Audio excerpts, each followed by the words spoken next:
Hi, everybody. This is Cynthia Cabrera. I'm Chief Strategy Officer at hometownhero.com, and this is our 420 webinar. This is Ryan O'Quinn. I'm a partner and VP Sales up here at Hometown Hero. And I'm Marco Krause. I'm Chief Operations Officer at Dr. Max Apothecary. And I'm Drew Hull. I do product innovation and regulatory affairs for True Terpenes. Thank you guys so much. I'm really excited about this, and we had been planning this for a while. And so we have compiled from customers just questions that they had on trends and different products that they wanted to know about. So what I'm going to do is I'm just going to throw some out, and then we can just kind of talk about them and see where it takes us. How about that? Sure. Love Okay. it. So THCP has been a very hot topic. Blue Lotus, let's see, non-hemp products, THCA, sugar-free items. What do you guys think about these? I mean, there are more, but this is like a lot.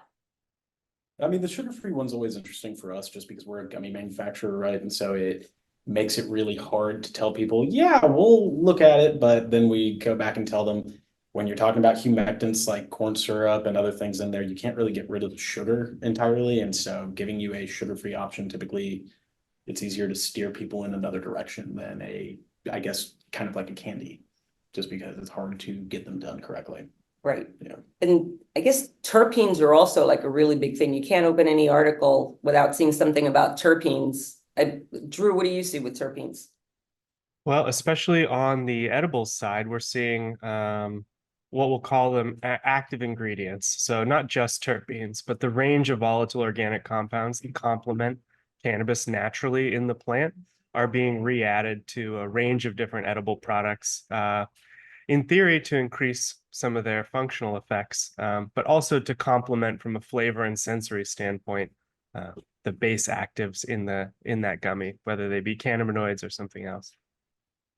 Okay, so I sent you guys an article earlier this week about, and I just want your thoughts on it. And I know there was some split, everybody wasn't agree, but it was about how terpenes are actually the thing that influence the effect that people feel when they use cannabis, and not necessarily whether it's sativa or indica. What do you guys think? No, yeah, I mean, I'm seeing a lot more, material, whether it's like posters, packets, like educational material for the customers, to where they'll even have like, the human body chart on there, right? And talking about the different terpenes and how it, may affect different parts of the body. Some may affect the mind more. And so, and that's where some of the research I've looked into, it shows that there's not a ton of science to maybe back that, but maybe you can kind of speak. Yeah, I mean, as far as terpenes go, we've gotten so many different requests over the last 2 years. I mean, Drew, it's nice to meet you on this, just because we've used true terpenes so many different times for supply. One of the big things we've had a lot recently is people asking, hey, can you add sativa or indica terpenes to our stuff and give us kind of this effect? And coming out of, other sides with our laboratory, it's interesting because we tend to go more towards a botanical terpene and then introduce that back, because it's a little bit easier to make sure you don't have all those other VOCs, so that you don't have to try and replicate them next batch. As far as whether or not the effects actually work, I can't answer that. Just because obviously when you smoke something, it's going to give you a different effect based on the strain, right? When you eat it, it may or may not metabolize in the same fashion as smoking it. So we can't really tell you that it's going to give you that effect, but more suggests that it possibly could. So What do you think, Drew? Yeah, I really want to second just kind of this air of complexity that this topic brings about, because I think that's the most important thing to keep in mind, is that these terpenes are operating on receptor sites that are not well understood. They're modulating things that affect these receptor sites the base compound, the cannabinoid, we already don't have a ton of detail on how it's engaging with the receptor site in the body. And then to say that all of these VOCs, terpenes being the most prominent by volume, but all of these VOCs have the potential to modulate how that cannabinoid is engaging with that receptor site, we're just left with this big mystery box where we have to rely on anecdotal evidence and some early intuitions from scientific literature that will probably be proven false in the long run, but certainly represent the first foray into an important discussion. It's like, what's going to make me feel differently and why? And there's so much depth to that in general. I'd say that there's probably two nomenclature trends that I'm looking out for, and both are acceptable, and they both have their own problems. So number one would be the sensory only person that rejects indica sativa as a distinction and is just shopping for what they like. They want a repeatable experience, and they're thinking about something like wine or tobacco or chocolate, where you have a complex sensory experience. You create a relationship with a certain type of product, like I prefer red wines over tequilas. And in theory, that's because the effect is slightly different and it has to do with the complexity of the product. And I see that reflected in cannabis as well, where consumers are preferring a rosin or something of that nature or something gassy because they, have associated it historically with something that's benefited them. And then you have the other side of the spectrum, which are people who are just buying by potency and indica sativa title. They think they want a sativa that's 31% THC because, in their mind, that's the best way to achieve not falling asleep or having the positive effect from the cannabis that they're looking for. I think ultimately it's going to be a union of these two approaches, and different consumer segments will have to, identify with which approach they like better. But they both hide some truth, although I am a regular to disparage indica sativa as being useful. So Ryan, in terms of like retail stores, like our retail customers, is there a lot of engagement on, oh, we want this kind of terpene or we want indica or sativa, or do they really just leave it to us to provide them with the products? Definitely on the indica and sativa. I mean, and you can even just see that from, looking at sales data that, sativa is typically the dominant one, followed by indica, and then usually hybrids are usually way at the bottom, right? And so sativa and indicas are usually pretty close. Sativa usually leads a little bit there, but hybrids every time are on the bottom. Okay, so there's less interest in a hybrid. Yes, as far as what we see. Okay, so on the subject of what works and what doesn't, let's talk about THCP, which has come up like everywhere, it seems like. And I was having a conversation with somebody recently who said that it was 30 times stronger, but I looked it up and there was like a JAMA article or something, I don't remember what it was, but it said that it binds 30 times better, not that it was 30 times stronger, that it binds 30 times better, so the effect lasts longer. Is that something that you've So seen? we ran across THCP in 2020, right around, call it August of 2020, just because we had been looking at a bunch of different research whenever we were doing Delta 8 development and things like that. And this group of Italians had found this thing known as tetrahydrocannabidiol, right? And it's got this 7-chain carbon on the end that ends up changing how it binds, obviously, as far as its strength. It's the same idea as got a THCO, the Orsinol series, or specifically THCV, the Veronal series that everybody hears about. It's just a change in tail length, so it binds differently, right? It is a little bit interesting just because all you need is microgram quantities technically, or even just a milligram to get you the same effects as, call it 20 milligrams of Delta 9. It's very, very strong, and there's been a lot of people who have started to add it to their products to make sure that you get an effect. But as far as I guess the general knowledge around the industry and the general users, they probably don't know much. Have you dealt with it much, Drew? Certainly in terms of crafting terpene complements, THCP is a rather popular distillate. As Delta 8 has been replaced by so many of the blended distillates, THCP seems to be an essential part of that blend. I am hesitant to run too far with any of the scientific information. I think that it's extremely important for us to continue to understand what the research is telling us. But at this point, receptor site activity, G factor on receptor response rate, whether that be CB1 or CB2, I just don't know how to interpret those things in terms of what the consumer might feel or how that might change a consumer experience. And we use the terms like stronger very quickly when we don't have a great understanding of what it really means to be intoxicated by cannabis in the first place, whether that be rec cannabis or things derived from hemp. And so I'm hesitant to call it, but I definitely think that it's interesting, and it's certainly made a bigger portion of the blends that we've seen coming out in the inhalable space in hemp. So Ryan, do you think this is a trend that will continue, or it's just gonna be replaced by like the next thing? I mean, it's interesting just hearing about the potential for the strengths that it can have, right? And so in states that are requiring lower milligram products, it seems like that could be a potential solution to some of those, right? Would THCP be considered a THC? So you sent me a definition about a week or two ago with the word homolog in it. So if you look at what is known as a homologous series, basically you have the main structure of THC. Sorry, I'm gonna go to the camera. The main like two rings up here, and then you've got this tail. Everything with that base structure could, and then the change tail can be considered part of that series. When you start going into more specific positions and optical isomers, I can't necessarily answer that one. I'd have to probably pull out our expert for that to answer that one.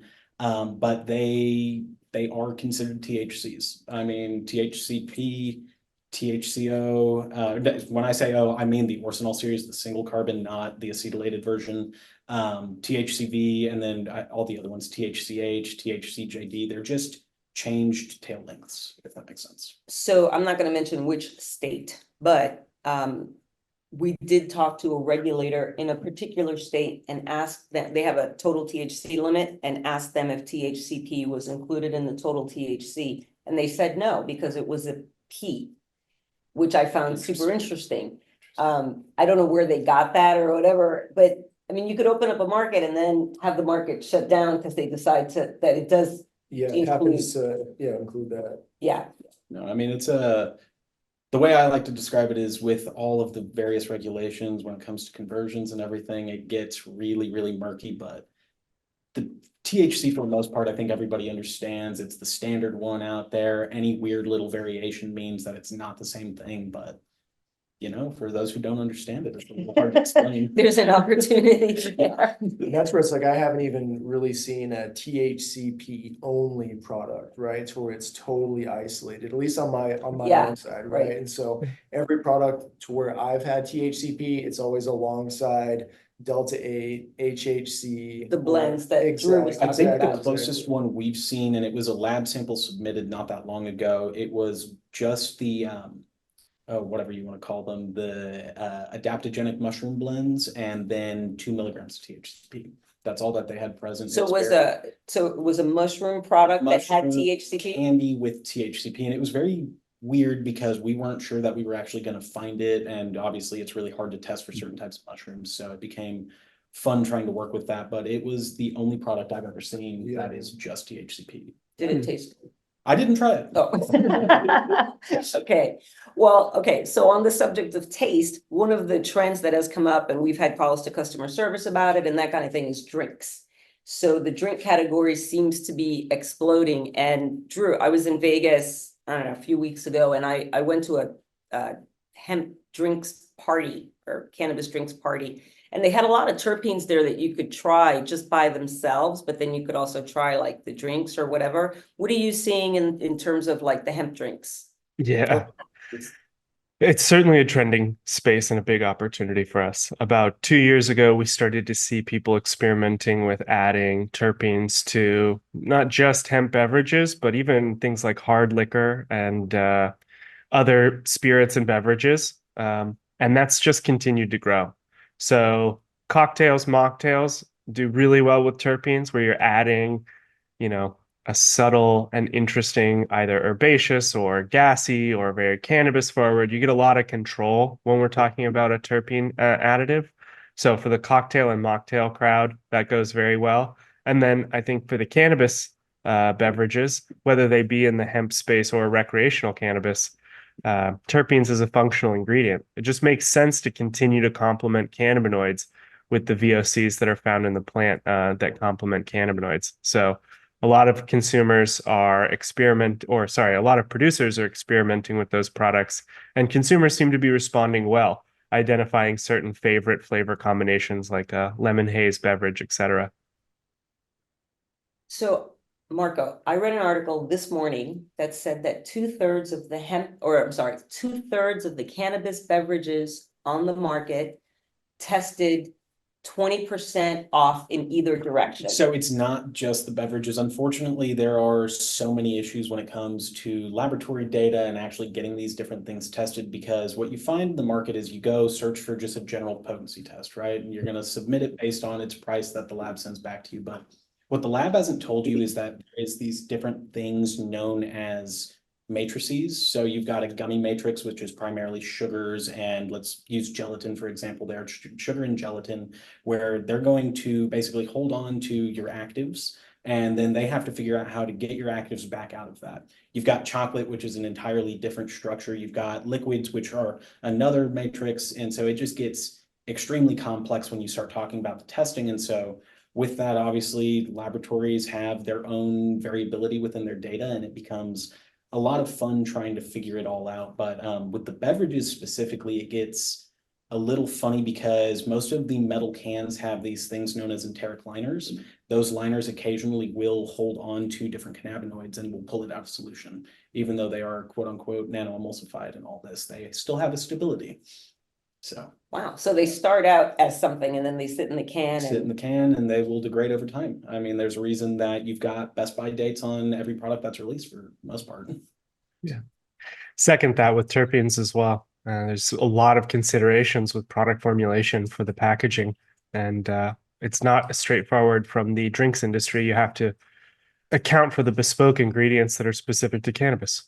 So Ryan, do you get a lot of requests or questions from retailers about drinks? Yeah, we get quite a few requests for drinks, and I guess it really kind of depends regionally. Some places, are requesting them far more than others. I know some of the local stores, and again, a lot of our shops are gonna be your typical smoke shops, vapor stores, and so again, we're not in like specs or a Total Wine, right? And so a lot of the requests that we're getting here locally, it's more on the bulk side. A lot of them are selling 2 for 1, and they say they're more of like a novelty purchase. They're not really seeing those reoccurring purchases like they are with flower products, gummy products, and disposables, which are probably still the top products in most of the retail stores that we work with.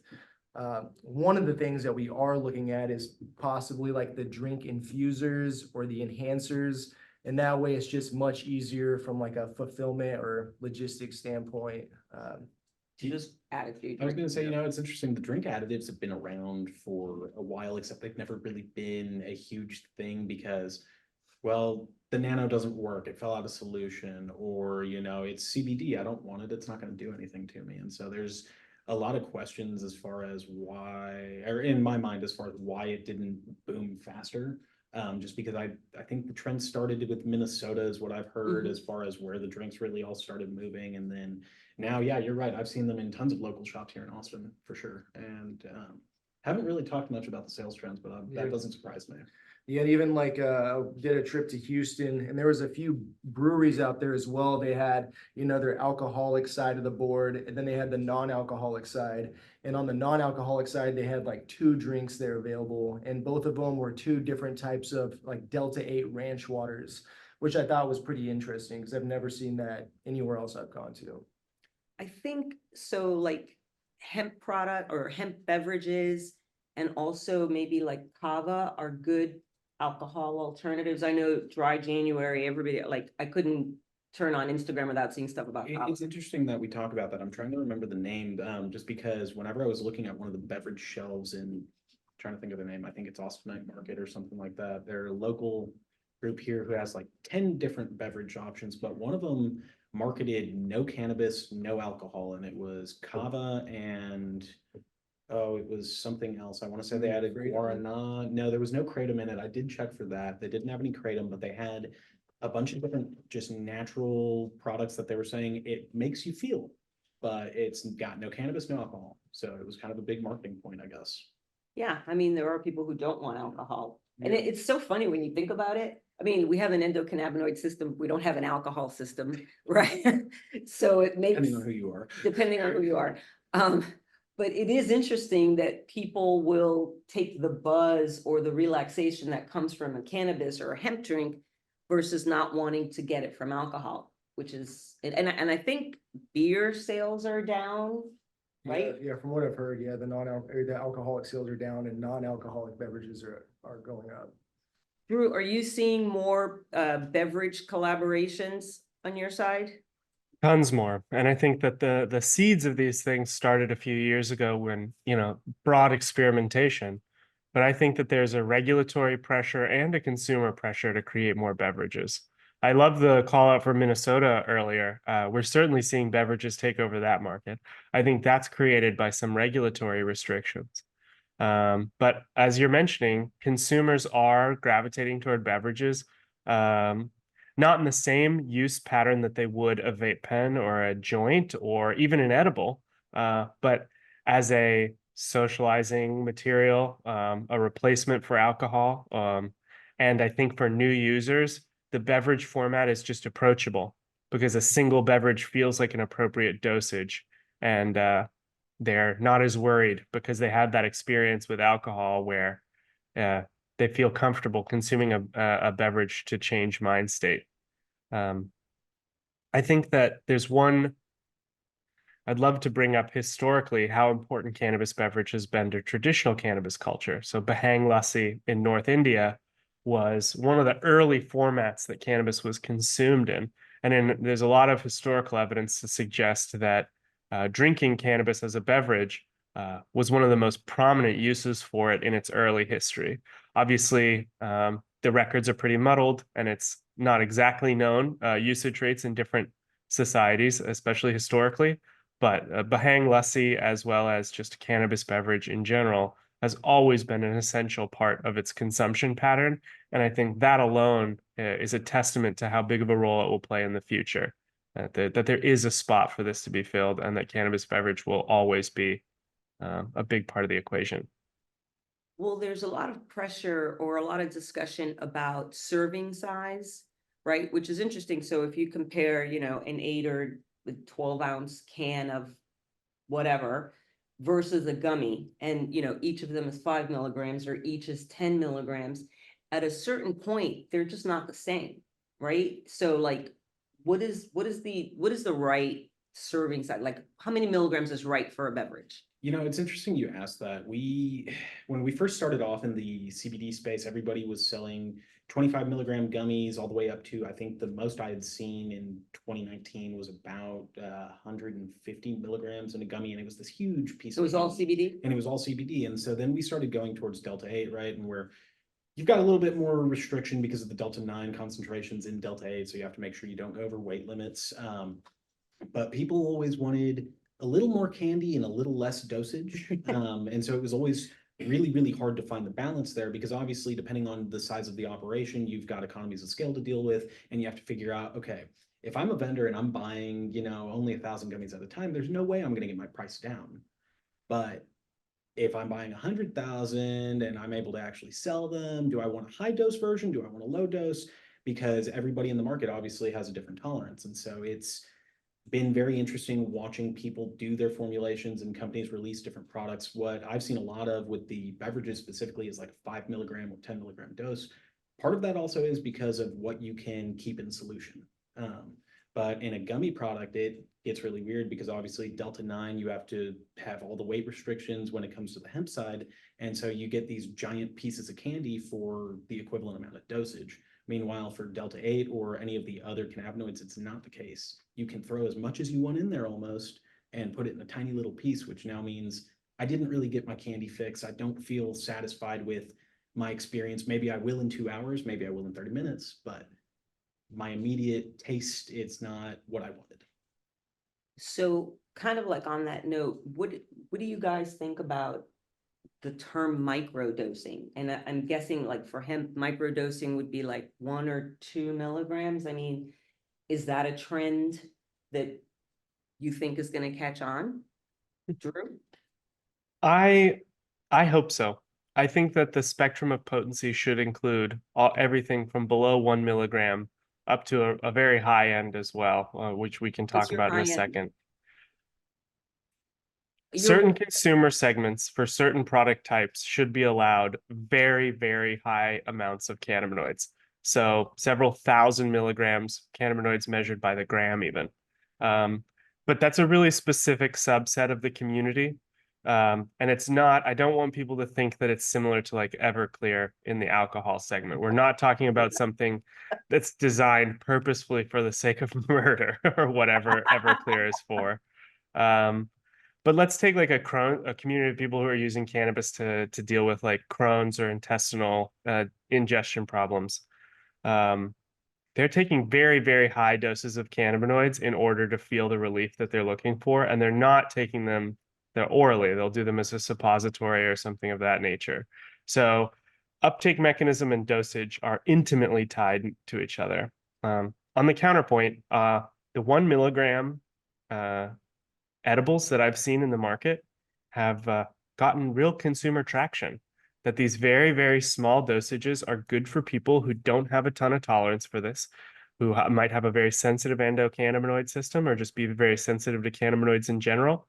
So I hope that the spectrum of products understands that there is a consumer that exists at the 1 milligram and below level and enjoys that. So microdosing in that context, I think, is a very good idea. Do we get a lot of questions from retailers about micro doses? From the majority of the retail shops we deal with, we do not. Are they asking for Oh, higher? yeah, they want high. I mean, we see as high as, 1,000 milligrams in a single gummy nowadays. Yeah. We see, and I think a lot, and that's where you get the difference of store types, right? And typically when you see a head shop or a smoke shop, people going into those locations are wanting to feel something, right? You're typically not going to your Planet K or your neighborhood head shop to get your vitamins and your wellness products. Some people do, right? They do provide products like that.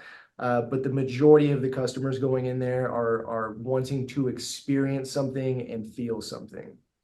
I taught, we, Hometown Hero does a lot of work supporting veterans, and we donate money and we help out whenever we can. And I had a conversation with a veteran who takes a lot, in my opinion, was like a lot of THC. And he said that he had so many issues. He had so much PTSD, and he's like got this chronic back pain, and like he just had all these things. And he said that for him, there wasn't a psychoactive thing. It was literally just being able to get through and manage all his issues. So I guess it does matter, like what physical kind of condition you're in, and what you can tolerate and that kind of thing. As a manufacturer, do you get I a was lot? gonna say, we get all sorts of requests all over the map, and it just, once again, we go back to the economies of scale type thing, and what's the actual cost wholesale wise, and do you really want to make the investment for this low of dosage, or do you want to really offer it to a client that's going to come back and routinely get a good experience? But it just completely depends on what companies want to do, I guess, what kind of marketing patterns, just because obviously y'all have Orca, right, which is a little bit more targeted towards runners, and it's a great product idea. I'm not sure if you guys have as much traction with that as you have, say, any of your regular gummies. We definitely don't have traction with the small low dose capsules that we offer compared to our gummies that are higher dose. It is a little bit weird just because the lowest dose I want to say to date have ever made in a gummy and routinely sold is about 2.5. And we're only talking 10,000 units a year, maybe. It's not very money, but they are routine sales. And so it's one of those very weird trends where you get the clients who don't want to have to cut up their gummies. They want to be able to dose themselves based on the amount of gummies they eat. They don't want to, cut a tiny little piece and try and make sure it's the right thing. Well, that's a follow-up question for you, Ryan. I always wonder, when somebody buys 100 milligram gummy or 1,000 milligram gummy, are they chopping it up into little pieces, and like, is it a price per milligram thing? Like it's less. Man, it's tough to say. It's tough to say. It's tough to say. Putting you on the what to do with spot. these, as soon as they hit people's houses. But I'd honestly just have to take a guess, and I'd say it's probably 50-50. I think there's a lot of consumers out there to where 100 milligrams of Delta 8 just isn't that much, right? That's just a normal dose. And then on Delta 9, where you get a little bit stronger, maybe you'll see people kind of settle in that 25 to 50 milligram range. And that's really kind of what we're seeing today. The 100 milligrams, they are on the higher level, the 100 milligram Delta 9. But again, there's a lot of experienced users that find those products effective. at times you want to take the whole thing and say if you're trying to treat something, and then at times you'll take half to a quarter if you're just trying to relax or get some help with sleep. So would the magic product be like a 2 milligram THCP gummy? Well, that's where I think like they mentioned too, even the delivery mechanism, right? As far as I know, I think even drinks or almost all drinks net fast acting in a sense versus like a gummy. In theory, they're supposed to be. I mean, it gets really weird because we used to make two different types of gummies for a while, and now we've switched primarily over to pectin on our end just because since we're in Texas, gelatin gummies melt, right? It's a real problem. And so you get this giant glob, but gelatin actually has a slower release mechanism than pectin does, and it's because there is a binding affinity that we found in the Marinol papers from FDA, which is the FDA prescribed D9 synthetic version. There is papers telling you, hey, it has a plasma binding affinity to gelatin, so it's not going to release as fast. And so when you go into these different matrices, they start giving you different onset times. Beverages have definitely got one of the faster onset times from what we've seen, or realistically, anecdotally heard in the market. There's no easy way of doing a test that is my understanding. We're running a study that would find out what the actual onset time is because, well, we're all human. We are different people, right? And so my body's going to react a lot differently than either one of y'all or even Drew, right? It just depends. And I mean, in this dosage discussion, as a consumer, my body reacts so differently based off of what I've been doing lately with cannabinoids. So if we're in a period of my life where I've been consuming a lot of cannabinoids, or we're doing a product release where I've had to taste test a large number of things, my tolerance could be through the roof. Or after a tolerance break, I try to take some time off, empathize with what new consumers are going through. Certain things can just hit like a truck. It's really wild how quickly your tolerance changes to this. And I think that from a regulatory perspective, it's very easy to be dismissive of people who are asking for 1,000 milligram edible because that's what works for them. But from a personal experience perspective, I totally understand. They have gotten to that point where their body is their native level of their endocannabinoid system is just so stimulated already, or throw out my pseudoscience, they just have a high tolerance to cannabinoids, and the 1,000 does not affect them in the way that it would a lay person. Yeah, I mean, if you can make the argument that somebody's a lightweight like me, you can also make the argument that somebody has a really high tolerance. It has to go both ways, right? And unlike alcohol, since we're not dealing with a material that has an LD50, I think that spread is a lot more shocking than people are going to give it credit for. And we'll see people. LD50? Yeah, so LD50 is the rate at which 50% of the respondents would die from a particular dosage. So for alcohol, let's say it's something like, I have no idea what it is, but assuming it's like a certain amount of a liter of pure alcohol, it would be the LD50 for a human being, where 50% of the population would die consuming that much alcohol. 0.35% by blood. Is that what it is? The LD is 0.35? Mistaken, but I'll have to go double check. It's up there. We're not going to test it. It's a lot. It's a lot.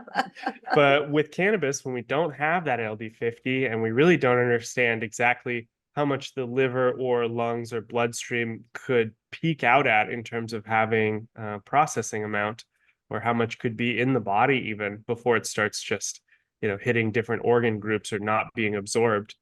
We don't have any of that information. And just from the anecdotal evidence we've received from consumers, the spread is massive. There are people up at this 5,000 milligram level that seem unaffected. And then there are people who are sensitive to 1 milligram.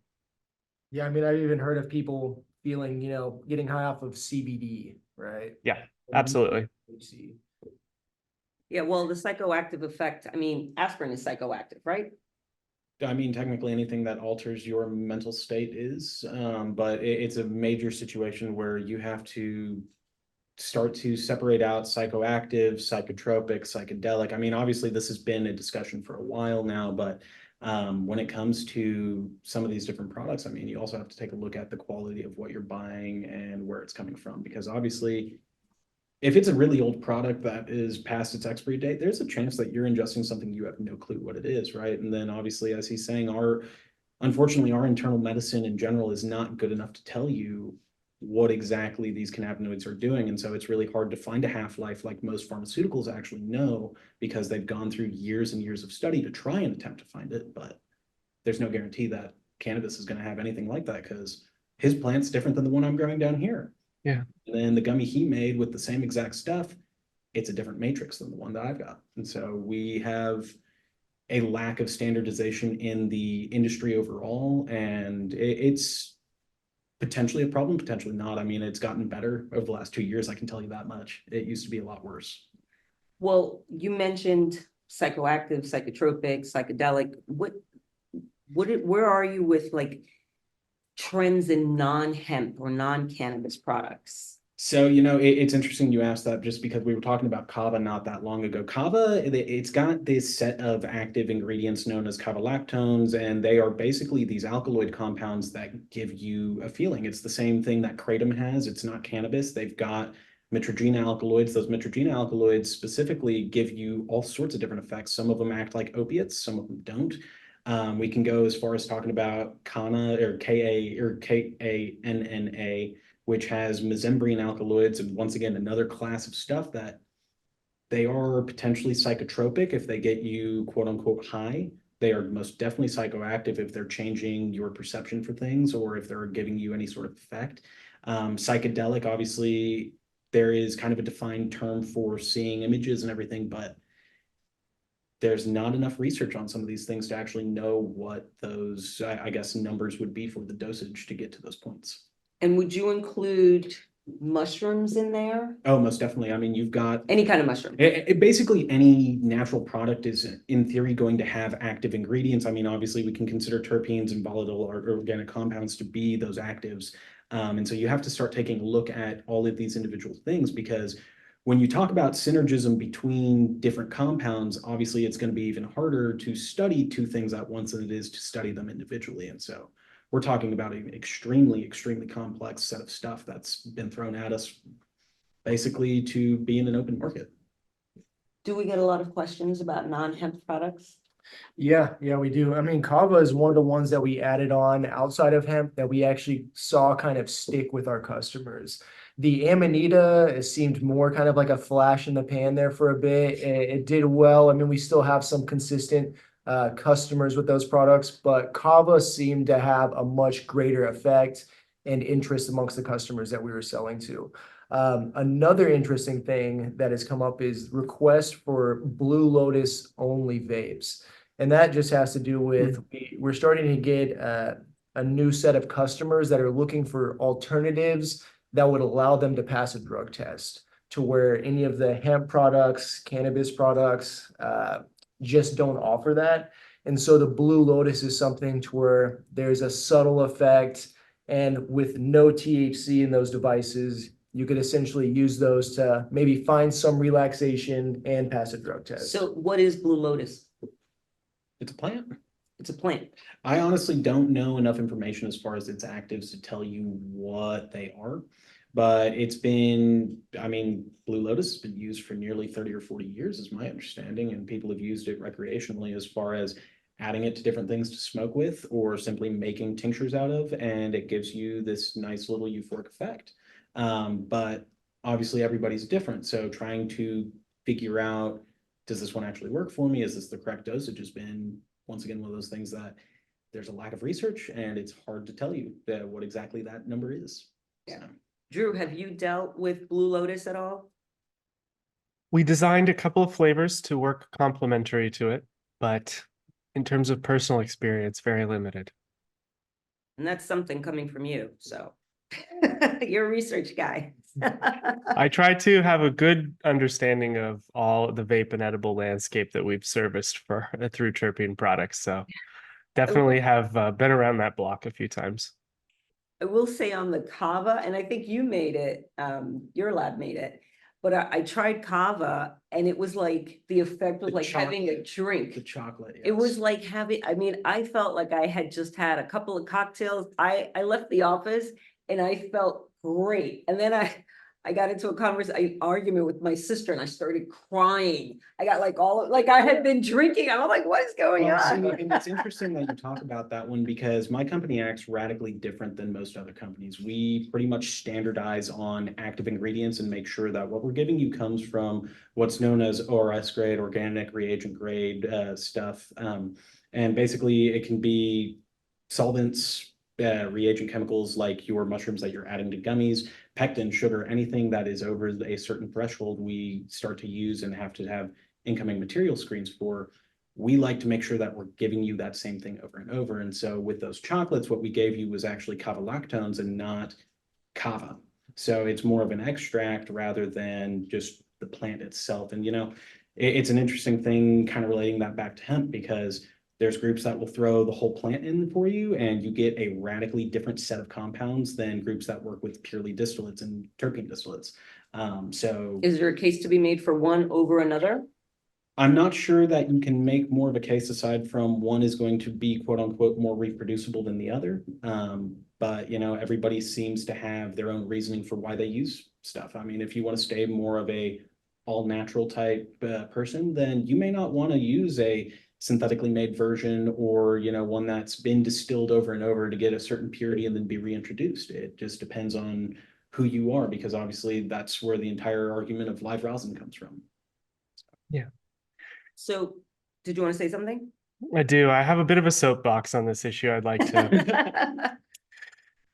It is so difficult to talk about what any of these materials do to you because we have been denied the language to speak about these things from government regulation.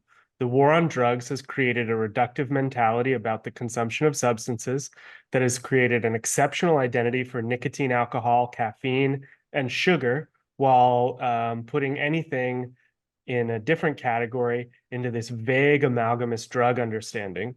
And the only groups that have ever put forward nomenclature that could be valuable for understanding what am I feeling on this material have been shunted to the sides and have been, their scientific studies have not been reproducible. In particular, I'm referring to P-Call by Alexander Shulgin and people that are studying psychedelics and pathogens and trying to come up with terminology for what's happening and a way to describe how it feels when it happens. But we've been left up a creek without a paddle in this conversation. And the reason that it is so difficult is because there are tons of substances that we consume in our daily lives that would qualify as psychotropic, psychedelic, modulators of some kind. And then there's this innate fear of drugs or anything that is not understood or already commonly used, where you just can't even approach it with terminology. It would be difficult to describe it as psychotropic, psychedelic, modulating, because it just has this reputation that is impossible to overcome. Yeah, and I'm going to skip around. We had a bunch of questions that were submitted. We have a spreadsheet of them, but on this subject, one of the questions, it just says, can we stop using words like loophole or saying that the Farm Bill didn't think intoxicating cannabinoids were going to be developed? And this is kind of like a soapbox favorite of mine, which is when people talk about, hemp-derived cannabinoids are a loophole. They're not a loophole. And I get into arguments with people all the time and they'll say, well, Congress didn't intend. And my response is always, unless you polled all 400 something members of Congress, then you have no idea what they intended, but we know what the USDA intended because their definition is overly broad and expansive, and it's very inclusive of hemp-derived cannabinoids. And so we know that they intended for innovation and development of products and that kind of thing. So when we talk about these products, like from my job, what I have to do, talking to legislators or policymakers or just like antis, they hate the idea of another psychoactive product being on the market. And it almost, it sounds derivative, but it comes down to it's almost like, well, people have the right, you're an adult, you should be able to use these products because they were legalized, right? And we get a lot of prohibitionist or moralistic responses we'll say, you know, we'll get people that say, well, you don't need more than X number of milligrams. And I'm like, based on what? They have no idea. And so it's really hard. So when you look at like retailers or you, I mean, it affects, and you too, all of us, it affects orders, it affects customer confidence and, you know, whether they'll be able to continue getting a product or something like that. So you make a really good point, Drew. And I wish I knew the answer to that problem. I don't, but I wish I did, because it has a chilling effect on the market. You know, it makes it really hard for, I mean, you have to deal with stores every day and all their, you know, freakouts and concerns and. Yeah, and that's where, you know, too, it goes county to county, state to state, and federal, so. You know, I think it's so interesting. I think my favorite quote that I've ever heard about the entire thing is because obviously everyone knows the definition of hemp, right? It gets thrown out all the time, but when you talk about that, it's not really a legal definition. Obviously it is. It gives you the ability to go produce all these things, to go buy all these things, but it's really a chemistry definition. There is no doubt, because of the things that they're talking about, and it's definitely not made up by some legislator. This was definitely from internal at USDA, and who knows what their chemists are thinking, because obviously they could have written it in a sense where we want this open. We know what we're writing. 0.3% on a dry weight basis is very defined. Yeah. And so, you know, that's not something that a lawyer would normally just go and throw out there because, well, come on. I mean, you're talking about the DEA and ATF. These guys know their science. They have regulations in place for very specific things. I mean, here in Texas, we've got our Controlled Substances Act where they call out optical positional isomers of different compounds, and they start going into analogs. And once again, I go back to this homolog thing. It's a little bit different because analog encompasses homolog, but homolog does not encompass analog. And so you get into these really, really weird chemical definitions, and just the general public doesn't understand their chemistry well enough to make enough comments about it, if that makes sense. And so it's really hard when you're just somebody trying to fix a problem you've got to try and distinguish, is that legal or is that not legal? What does that even mean? It seems like a lot of legislators, do you have something? Did you I just want to add on to say that, you know, from a plant biology perspective, it's just as disrespectful. I mean, we're identifying two plant categories based off of a tertiary metabolite created in the female sex organ of one of those, like of just the female of that plant. That's insane. It doesn't. I'm putting that on Yeah. a t-shirt. Okay. It's interesting, you know, because I read legislation all day. Like that's what we do in my department, and we just read stuff all day long. And it's so interesting that you can tell when a legislator's had outside help, because they'll have like the definition of synthetic, or they'll have the homolog thing, and it's just like, and I'm like, no disrespect, but they're just not qualified to put in these descriptions or, you know, define what these things are. And I think it was your dad, it was either you or your dad who told me one day that if I asked 50 chemists what the definition of hemp was, they would all give me the exact same definition. And if I asked 50 lawyers, they would all give me 50, I'd have 50 different opinions. It's funny because he already proved this. We went and took the definition of hemp, asking a couple of specific things while we were doing our initial research as far as converting CBD to D8 and doing all sorts of other isomerizations. We said, okay, are we reading this right? Are y'all reading it the same way we are, that they just allowed anything so long as it comes from hemp and is under 0.3% delta 9 and has a paper trail showing that it's compliant? And almost every single chemist said yes. And then we asked all these lawyers, and once again, we're talking about lawyers. They're not necessarily chemists per se, so they go and talk to their experts. They do the same thing with accounting practices. You've got people that you go lean on, and so they can't necessarily answer for you directly. And so they're going to all give you a little bit of a different answer.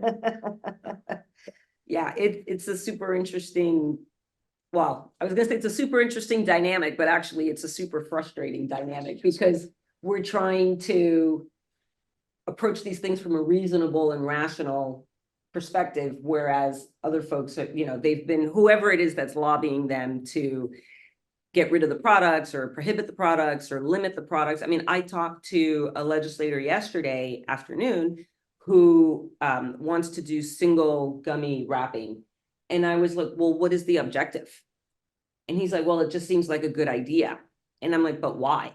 If it's in child-resistant packaging, tamper evident, what is the single wrapping? And meanwhile, he didn't care about limits in the package. He just wanted them to, and so I started, so I just started explaining what a pain in the neck individual wrapping would be and how expensive it is, and you need machinery and whatever. But he was just stuck on this, well, it seems like a good idea, but he couldn't tell me why it seems like a good, like, I was like, what are you solving for? Because if you can open the child-resistant packaging, you can open the individual wrappers. So I wasn't sure where he was, necessarily going with that. Did you have something, Drew? Okay, so for you guys, and I don't know if it's like well, this is kind of like a combination question that came in. What was hot in 2023, and where do you see hemp products going in 2025? Not necessarily this year.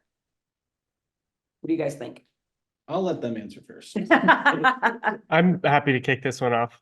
I think, and my answer is really coming from a flavor and sensory experience perspective. True Terpenes, we're really getting involved with the product development process after some of the core compounds have been chosen, but during this final formulation phase when we're putting the finishing touches on it. So from that perspective, full plant experiences, whether they be live resins or live rosins, are becoming more and more trendy. I think that they are capturing the consumer imagination in terms of effect. And I think that they're delivering on that capture. So people are thinking, if I buy something that's labeled as live resin or live rosin, it'll probably feel more authentically like I remember cannabis to feel, or I might avoid some of the negative side effects that I feel from some cannabis products, whether that be having to white knuckle the feelings of the cannabis product or feeling too racy, a range of other negative things that can happen. And I think the rosin and live resin are delivering on that front, where people are feeling a more well-rounded cannabis experience and are feeling like a more diverse set of body changes, where pure cannabinoids can be kind of racy, and these have a much more full experience. So live resin, live rosin, in particular, rosin will be more popular by 2025, guaranteed. For the people who don't know the difference, do you want to explain the difference between Absolutely. resin? So in general, we're just talking about caretaking activities for the plant to extract some of its volatile organic compounds. So once the plant is grown in the ground and it has all of these wonderful perfumes, smells, and flavors, those can be extracted. A live resin extraction would use some kind of a solvent like butane hydrocarbon, CO2, or ethanol. And a live rosin extract would use only mechanical extraction. So let's say pulling the keef off the material and then pressing it together, or using water to extract the keef from the material and then pressing it together. Okay. Yeah, no, I mean, we've seen so many different things, right? I'm not going to say that I'm going to be able to tell you what's going on in 2025, because obviously legislation can change. That is obviously your job, and so you understand this. But it could be a situation where the market as we know it just completely turns over one day and it could just be gone, but hopefully not. Beverages are huge. Live resin, live rosin being added to things. Yes, that is definitely one of the things that we've dealt with a lot this last year, trying to figure out different flavoring compounds and things being added. But what I'm expecting to start coming next, and I heard this kind of as a small little thing about 8-9 months ago, but when you think of convenience stores and you go in there, the primary stuff being bought in there is not what people think. It's not typically candy. Normally people are buying savory snacks. Normally people are buying a water bottle or just getting gas. They're not actually doing very much. And so I expect that you'll start to see weird trends where you start seeing different types of snack manufacturers start moving in at some point, because the way that you infuse cannabinoids and even some of the terpenes into food products is just simply by using the fats and oils that are already present. And so it's not overly hard to do, but there is a bit of work to be done on the formulation end. And so that's kind of what I'm expecting, but who knows, maybe I'm completely wrong. Or not. Yeah. What do you think? No, and I totally agree with what Drew was saying as far as the live rosin, live resin has been a huge part of our business. And it's been one of the most consistent things amongst our current customers. And then another trend that we've started to see towards the end of last year, maybe mid last year, and still going strong into this year, is a lot of the THCA THCA liquid diamonds. I'm seeing a lot of those types of buzzwords now on products. And then I also agree with you on the drink side as well. Like when I went to California recently and there was the Pabst Blue Ribbons cannabis drinks, man, I was like addicted to those, right? And so seeing some of these bigger players, and I think there was even some stuff, what was the publicly traded cannabis company? I'm trying to think of, starts with a T. Anybody know it? Can't think of it. Trulieve and Tilray are the first two that Tilray, come yeah, to mind. Tilray. I think it was either them. Thank I you. think they acquired some drink companies over the past year as well. So you're starting to see a lot more of the bigger players going into the drink space right now, rather than diving into the flower, right? Or diving into the disposable side. So as far as the drinks, I just see it really evolving. And like you mentioned before, with some of the snacks and some of those other large producers of goods, I see them as adding in some of these active ingredients very easily, right? Yeah, I mean, who was it in 2018 that I think it was Seagram's talked about purchasing up a lot of land to potentially get into the cannabis space long-term, but they didn't do anything with it because, well, they weren't really sure they wanted to add that to their brand reputation, right? And so it's a situation where we are most definitely seeing switches from other canning facilities and large producers of these items that they are trying to make the switch somehow, and beverages have easily led them to it. Do you think we could end up in a world where drinks are the kind of like get a pass in terms of being allowed on the market, whereas the consumable stuff like the gummies and the chocolates and all that are more restricted? I mean, drinks are already so socially acceptable. And so, yeah, as far as just when I see where would a lot of the new customer growth come from, right? I see the drinks being one of the easiest points of entry for somebody, right? I think the candies and edibles, they may have heard some horror stories about how the effects can last very long or how they can be very strong. But with a drink, which is something, it's so controllable to drink half a can, right? And also know there's only 10 milligrams in there. And it's something that you may already be so used to doing and have those habits around. So I think, drinks as far as really helping bring in. I just had like a brain flash, THCP drinks. Anything's possible at this point. It could be 1 milligram and it would be plenty, right? It would be great. Yeah. Okay, so we did have a question and just kind of like to we have 2 pages of questions, but in terms of imported oils, that kind of thing, because it is part of this conversation, right? The products that we make, the products that we sell. I mean, what are your thoughts about, using imported oils and what they do to our market? When you start talking about importing anything, and Drew, I'll let you obviously talk about the terpene side because your side is a lot more well known as far as that, because botanicals have been used all over the world for probably 100 years at this point, right? But when you're talking about cannabis distillates and other extracts coming across, it's a little weird because of the regulations thrown on there. The moment that we're starting to talk about US once again competing with outside sourcing, it makes all of the manufacturers here have to kind of adjust our prices or do our best to make sure that we're able to stay competitive in the market, but give the advantage of, hey, we are US based and we're here.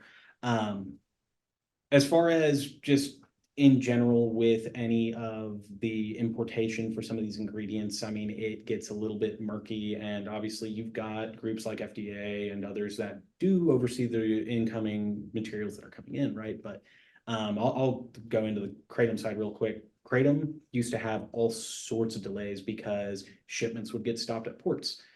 I'm sure that you have the same thing going on with cannabis, but right now the biggest thing we've seen is the issues of transfers just amongst in the US between states, because it gets really weird based on Colorado's regulations versus California's versus ours. Yeah. So yeah. Sure. Yeah, we don't even have a national economy that we can talk about, right? We're dealing with 50 different states that are operating like their own countries in terms of these laws. And yeah, importing between all of them is a mess. I mean, we're talking about both the rec side of cannabis and the hemp side having their own regulations. Obviously, there's no interstate transfer for rec material, but we have to assume that will come online in the near future. We have states like Oregon that have shown an openness to taking interstate transportation of material, but there's no reciprocity. There's no California or Washington to join them. So soon those will come online. That will be a whole bag of worms. Talking about shipping hemp throughout the United States, I mean, this is the biggest headache of my whole career is having to answer people's question when they're like, is this allowed to go here or not? And frankly, half the time when you ask people to interpret their own laws, they'll do it incorrectly. They don't even understand what they've written on their books, especially when we talk about a unique ingredient category like terpenes. They don't even know what the heck it is in the first place, let alone if they've regulated it. And then we scope out even further, and we're talking about international markets.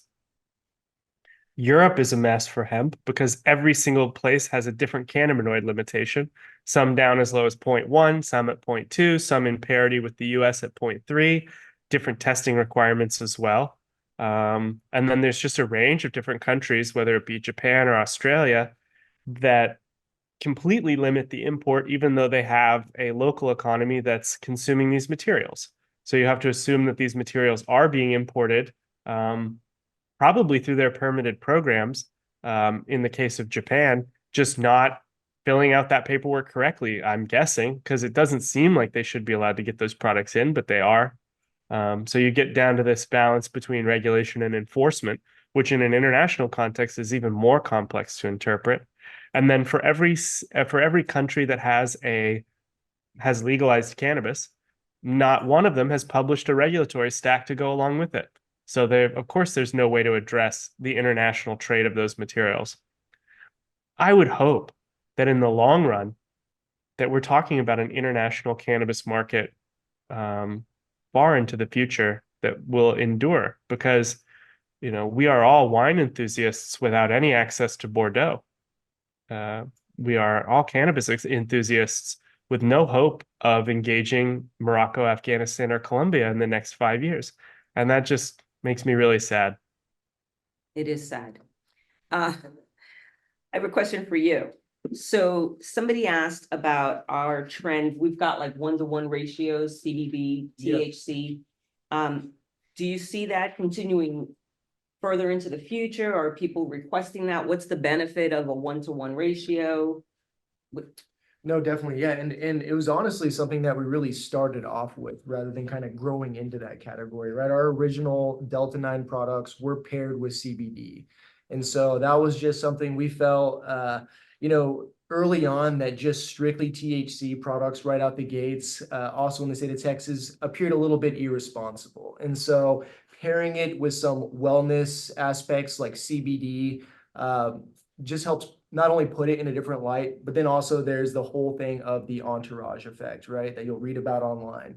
And so what you'll read online is that the pairing of the two can help out with increasing the effects, whether it's the wellness effects, the mindful effects that you have. And so really, rather than just a 1-to-1, we're seeing more of the blends. And that's really where I think the direction of our products are going to be going, as well as looking at the different types of active ingredients, looking at the different benefits that they can have, and then pairing those with the product and the right vessel to put them in for what we're trying to serve with the customer, whether that's relaxation, an aid of some sort. Yeah. So what do you think about these states? There's a couple of them that have like a 25-to-1 or 15-to-1. Like, do you think there's a future there? I hope not.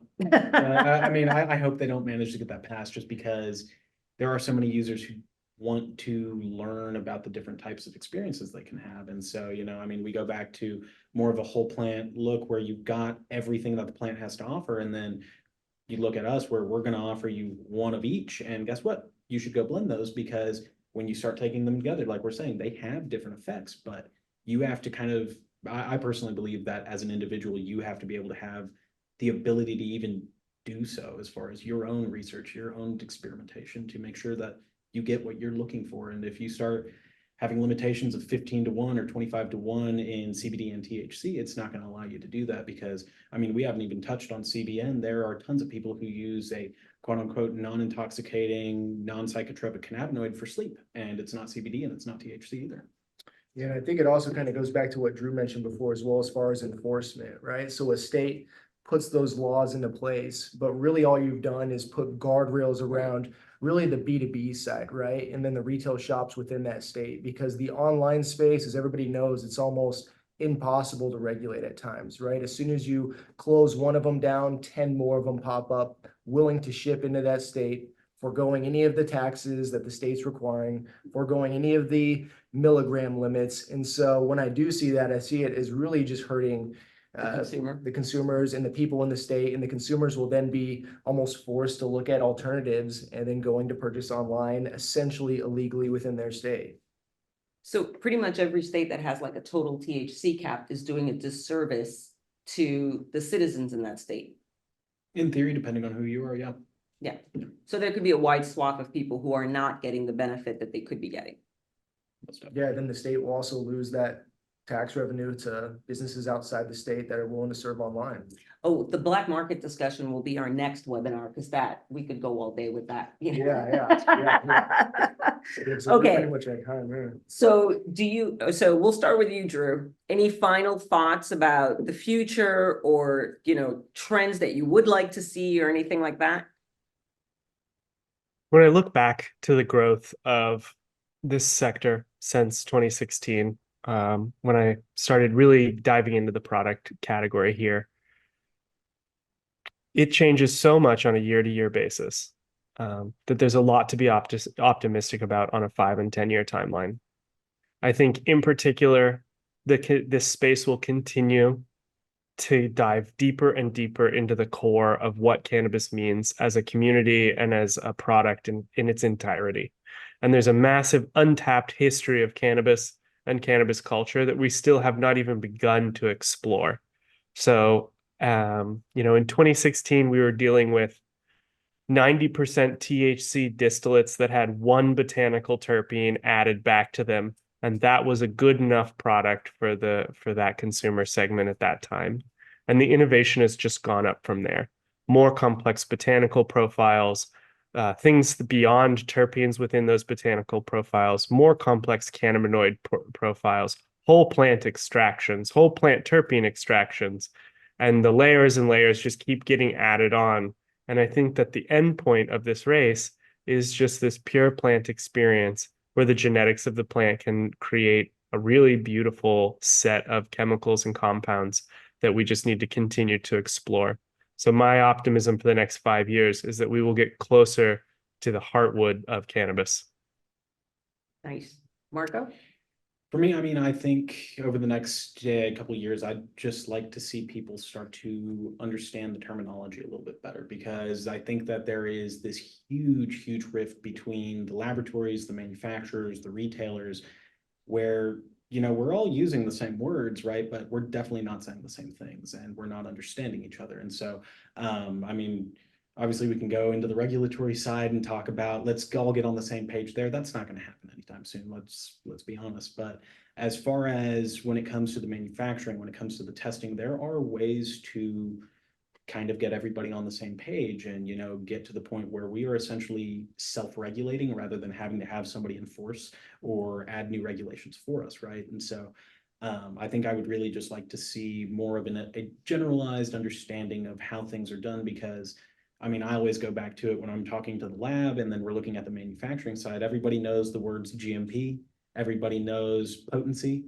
but when it comes to what do these actually mean, a lot of people can't answer that for you. And so I think that I would really like to see more open discussions of people starting to kind of explain what's going on, because analytical testing, quite frankly, I think it's somewhat magic to a lot of people whenever they actually take a look at it, because it's so overwhelming with all these different concepts, but it just takes a little bit of time and effort to learn some of these simple terms.